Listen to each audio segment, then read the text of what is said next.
Shivaya. Om Brahma Miristriparantakare Banusha Shiva Visita Buddhasha Gurusha Shukra Shani Rahu Keteva Sarve Graha Shanti Kara Bhavantu. Om Hrim Mangalayanama. Om Hrim Buddhayanama. Om Hrim Gurave Namaha. Om Hrim Shukraya Namaha. Well, greetings and welcome to another episode of Cosmic Kev 100, your weekly astro video zine, where we take the planets, the houses, the signs of the zodiac, and we give you like a weekly forecast according to your rising sign, moon sign, or sun sign. And sun sign's what most people commonly know, but I think the rising and the moon are a lot more powerful and more specific. And so if you know those things, you'll do well. And if you don't, you can always send me a detailed message and how to get in touch with me, and we can, and what my rates are. We can give you a personal reading.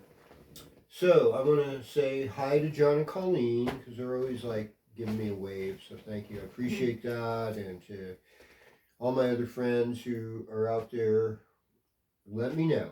And also, you can reach me at cosmickev100@gmail.com. Right. You can reach me at cosmickev100@gmail. Thank you. Thank you, Queen. God bless. Okay. So, we have a new moon on Wednesday. So this is for Wednesday the 19th through the 25th of November, 2025. And so this particular new moon is actually in the constellation of Scorpio. So in this sense, it is in both Vedic and in tropical astrology. New moon in Scorpio. And the part of Scorpio that this moon is in the sidereal Vedic zodiac, is in a lunar mansion known as Anurata. So Anurata is about the lotus. That's the symbol. And for a lotus to reproduce, it has to dry out and cast out its seeds. And then when the rainy season comes and it gets muddy, it will bloom in the mud, and then it floats on the water, and it's such a beautiful plant. And Anurata is ruled by Saturn, and Saturn is the one graha or planet that rules our vata etherical energy. It's a very intelligent energy, and since moons rule our mind, not just our emotions, that's just kind of a Western astrology limitation, but it's our mental state. And Saturn is very careful and particular and accurate and just, and therefore the Saturn ruled nakshatras tend to do really well. Pushama in particular is great, but also Anurata is good, and Uttara Bhadrapada is also. Those are the three Saturn ruled nakshatras. So the whole idea of the lotus dying and then being reborn again, this is part of that Scorpio message of transformation to be able to bloom. And like Vishaka, there is an association with victory in some ways here, but this is about reaching out and making friends. It's not as much my way or the highway. And the ruling deity for Anurata is known as Mitra, which is the god of friendship. So, that is the first thing in the salute to the sun. Om Mitraya Namaha. It is that the sun, the soul, God, if you will, is the friend of all. And, not everyone would go, they'd probably think I have a messed up theology or something. That's okay. I admit I'm a hypocrite, I'm a heretic, I'm all those things, I'm certainly not perfect by any means, but I'm attempting to get that perfect understanding, that overstanding of what's going on in the world. And so, and with that, it's God is love. And I mean, one of the nice things there's an astrologer named Radha out in Hawaii, and she told me the story of how Krishna was sick, and Radha, and Anna Radha was a gopi, and she offered blessed earth and put it on Krishna, and Krishna got better. And she was from another caste, and it was kind of an uncomfortable situation, but Krishna got better. And so sometimes we have to do unconventional things to heal and help people, and to transform and to bloom like that lotus. So that's one of the many Anurata stories. So when I looked at the chart of this new moon, I was like thinking, this is great. I mean, we've got Saturn, Jupiter, Sun and Moon, all, and even Mercury, all entwined with each other. So there is some good stuff. I mean, there's some warning things in Western astrology. Uranus is sort of opposing the Sun right now, so you have to be careful about accidents and stuff. And Mercury is retrograde, Saturn is retrograde, Jupiter is retrograde, but they're all trining each other too. So it's kind of this interesting thing. There's a station of Mercury, intelligence, Saturn, our limits and justice, and Jupiter, our good fortune and finest teacher. And things dealing with lessons and teachers are often Mercury and Jupiter. There's that kind of relationship going on. And so maybe the more difficult lessons are going to be learned a little bit easier. But with that said, I'm just going to go sign by sign and give you your horoscope according to your rising moon sign or sun sign, if that's all you know. So, greetings, Aries, and welcome to your horoscope. And this actually should be here.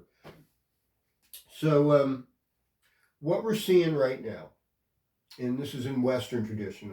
I'm off the Vedic thing right now, just to for the common people that don't understand that. They're like, I don't know. It's like, well, it's worth learning. That's all I could say. This new moon's about transformation. And, it's probably been a lot of things that weren't in your control, Aries. And, the sun is going to go into Sagittarius late afternoon on early evening on the 21st, on Friday. So, things are going to get better for you. Things should ease up, with the weekend. Now, Friday, of course, moon will be in Jyeshta by then. And so there's definitely this push, there's a sort of this fight, but and there's a lot of personal karma that you're having to cleanse from with Saturn and Neptune and the North Node all being in your 12th house. So I wish I had something good to say, but when I saw this chart, all the planets that were all in the 5th house was Sun, Moon, Mercury, and Mars. And so the 5th house is kind of a lucky house, so good things are going to happen. Of course, Cancer was rising in that chart, probably Leo in the Western chart. Okay, so greetings, Taurus. Welcome to your horoscope. Well, if you're a later born Taurus, there's probably situations that inspired you and maybe shocked or surprised you, and maybe there were things that happened like a year ago or so, and now you're revisiting some of those issues. Scorpio is your partnership sign, so this new moon is actually kind of romantic and passionate, and there's a lot of ideas, and so that should be somewhat fulfilling, especially Venus in the 7th house right now. And even if it is opposite of Uranus, it's gonna give some exciting results, I'd say, and it's a good time to relate to siblings, especially brothers. If you have brothers, keep in touch with them. Okay, we're going to go to Gemini. Greetings, Gemini. Welcome to your horoscope. So, this new moon's in your 6th house. So, taking care of your health, giving service to others, helping others, that's really what's important right now. And doing that creates good karma. They say that whatever happens in the sixth house determines largely when you have transits in the 12th house, which is kind of like the Grim Reaper, or, just the declaration of karma, which could be good stuff too, just rewards. And so helping others helps you have a better, in the sixth house, helps you have a better 12th house experience when that happens. And that's, for Geminis, that's generally the Taurus season or when planets stack up in Taurus. Okay, and Mercury is retrograde. It's in the sixth house, so just take your time.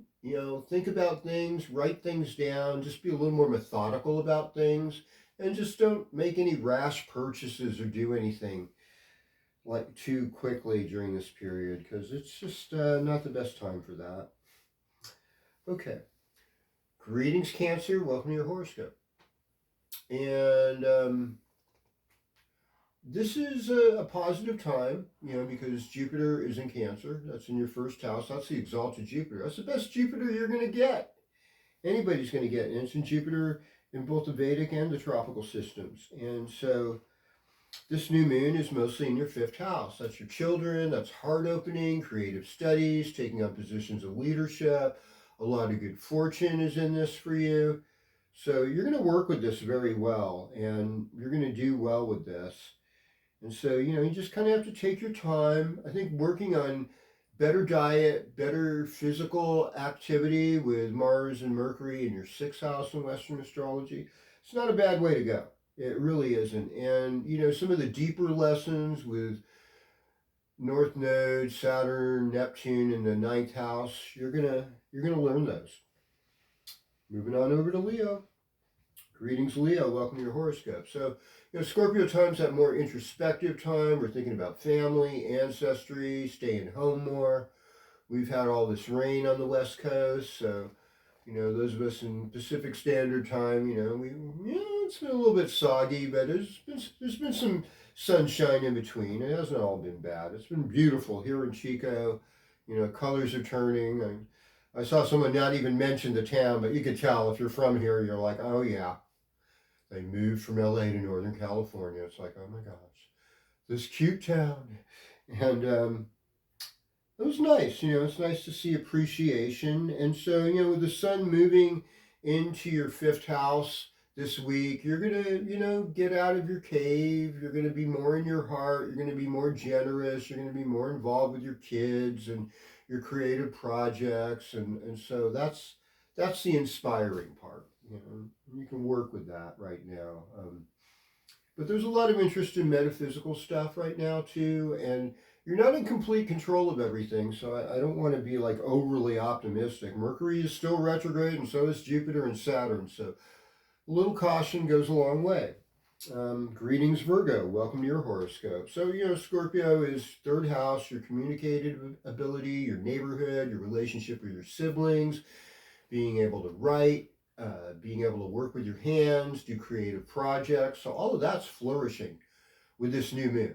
And as we go into the Sagittarius season, as of this weekend, it'll be a little more introspective. It'll be a little more oriented towards family and a home and whatever your fixed assets are, how you're going to work with those. That's going to be the big issue. And then we have in far as like partnership goes, there's just things that are both ambitious, perhaps a little bit unsettling or eccentric, but also very spiritual and very deep. I mean, at the best scenario is the agape spiritual love flowing in your relationship, and you have good friendships and things supporting you at this time, so that's nice as well. Okay, greetings, Libra. Welcome to your horoscope. So Scorpio is your second house. So that's your wealth, the way you speak, what happens on your neck and your lower jaw, family, because family is part of your values. So family is also part of your wealth. So that's another second house thing to look at with this new moon. And then it goes into the third house over the weekend. So there'll be all this communication type of activity for the next 4.5 weeks. And so that's and activity with your siblings and working with your hands and Really, I would say for you, Libra really has to watch their health because of the Neptune Saturn North Node thing. It's just like take it easy. Probably get great time to quit smoking if you are, and you're doing good. In the workplace, things look great with Jupiter in the midheaven and stuff approaching 11th. Okay, so greetings, Scorpio. Welcome to your horoscope. So, this new moon's all about you. Woo!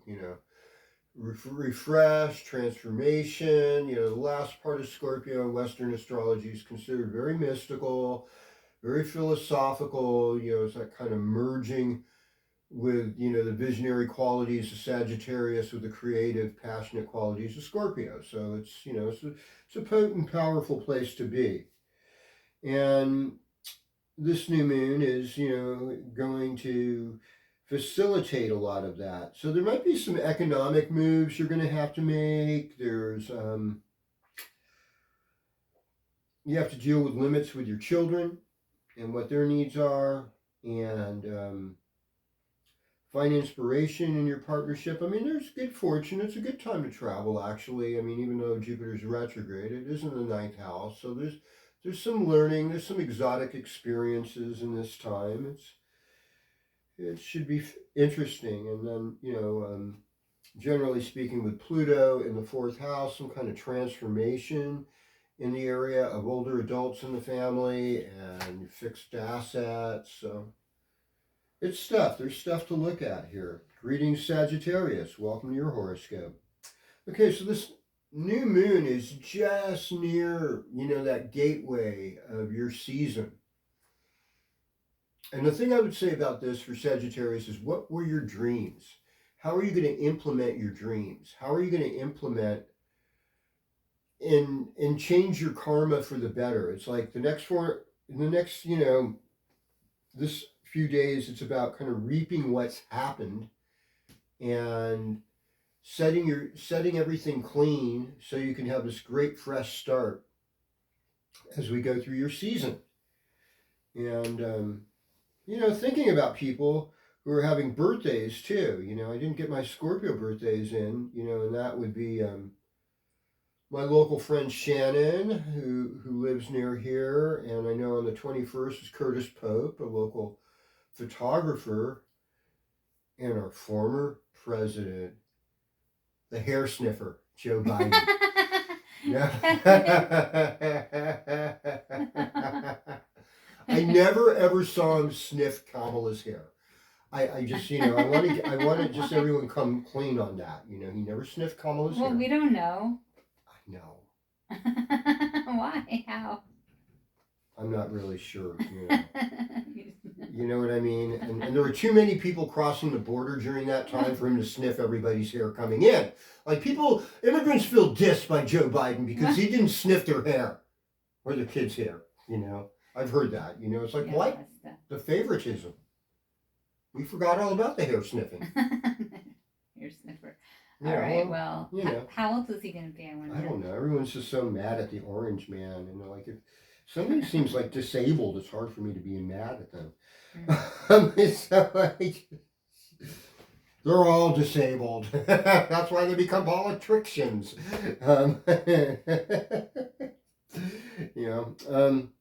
But anyhow, Mercury and Mars are in your first house, Sagittarius. So there's mental sharpness. There's a certain amount of ability to get things done, to move forward. So that's exciting. And, you just got to take care of the negative karma and work on creating positive karma, reap the rewards from that, and move forward. Pay attention to your spiritual life. That's what I would do. Greetings, Capricorn, and welcome to your horoscope. Well, the area of partnership looks really good with Jupiter in your 7th house, so that's nice. And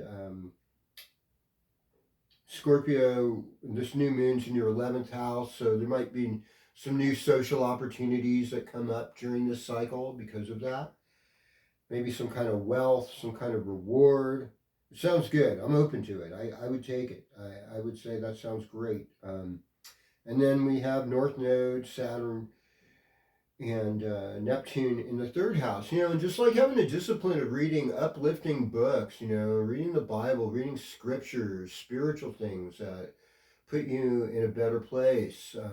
I think this is what needs to happen, reading the Torah, reading the Upanishads, reading any any type of manuscript that's uplifting and taking you to that better place spiritually.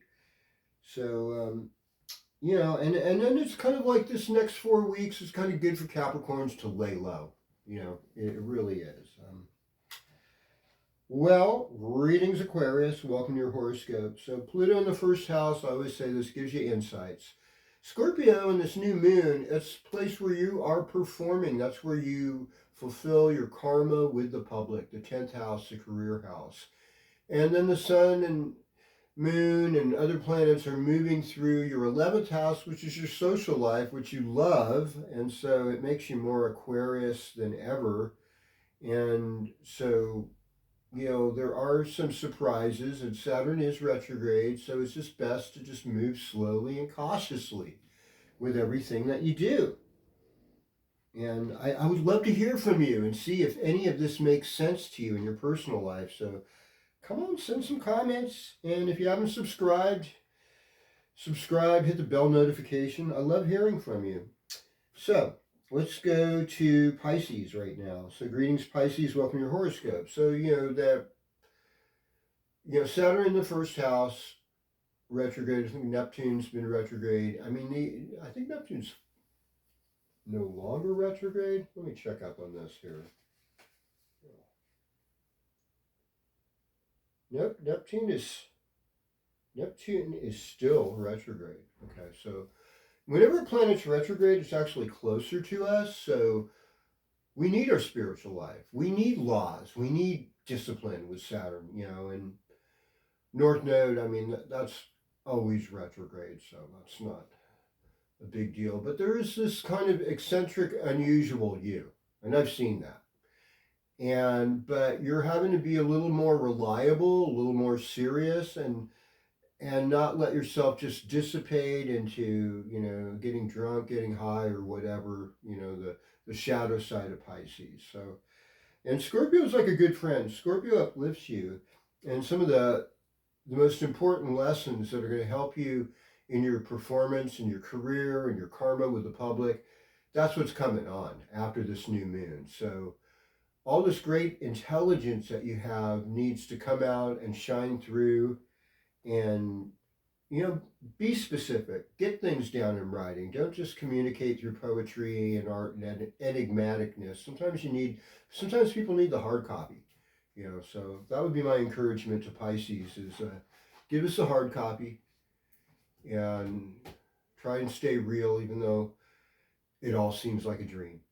And with that, I'm going to close off this particular horoscope forecast for this week. We'll do it again next week. I love you all. I care about you.